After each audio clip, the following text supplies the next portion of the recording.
Saya teringat pelajaran dulu sewaktu di kampus di negeri seberang. Di hari pertama pelajaran sejarah Amerika 101, sang dosen bercerita, J.P. Kuhn adalah pemimpin ekspedisi pelayaran bisnis pertama yang menggunakan saham sebagai pembiayaan ekspedisi timur jauh untuk mendapatkan biji pala atau nutmeg. Sehingga bertemu atau bertempur di pulau kecil yang dikuasai Inggris yang bernama Pulau Run di wilayah Ternate Tidore. Sehingga akhirnya terjadi tukar guling atau dalam bahasa bisnis yang terkenal adalah namanya swap share. Inilah deal pertama pertukaran wilayah Pulau Run milik Inggris ditukar dengan New Amsterdam di Amerika. New Amsterdam di pulau itu kemudian hari dikenal dengan nama barunya hingga sekarang dengan nama New York. Jadi kalau tidak ada Pulau Run penghasil biji pala, maka New York dan New Frontier Inggris bernama Amerika tidak akan pernah seperti sekarang ini. Kembali ke kapitalisme modern. Perjalanan Jan Pieter Soen Koen itu memerlukan biaya sangat besar. Karena itu dibuatkanlah sebuah usaha yang bernama VOC, Dutch East Indies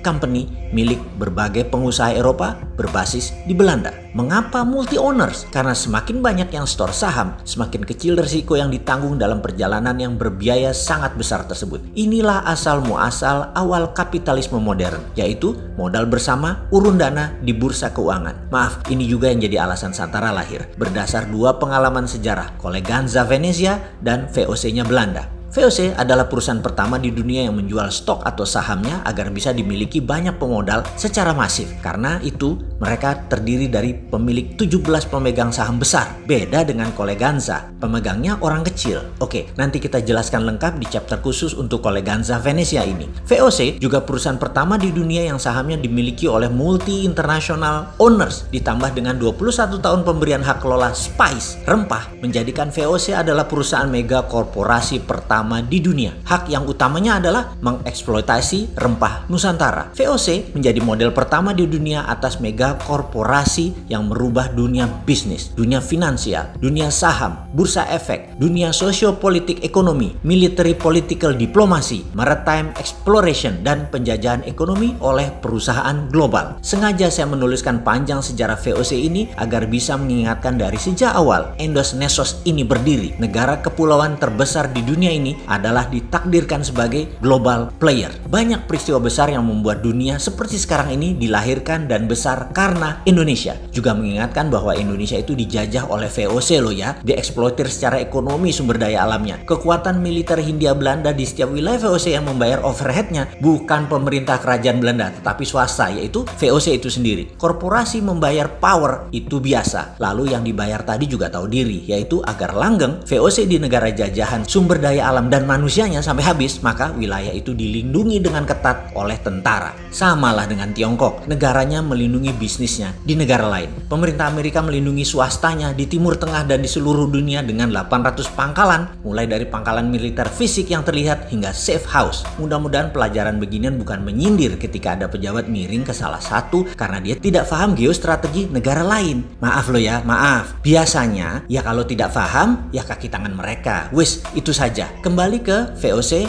di Nusantara. Rebutan nutmeg, biji pala yang di zaman itu lebih mahal dari emas karena bisa menyembuhkan wabah penyakit yang melanda Eropa. Jadi new normal setelah wabah penyakit di Eropa secara singkat adalah Inggris dapat Amerika, Belanda dapat Indonesia. Deal bisnis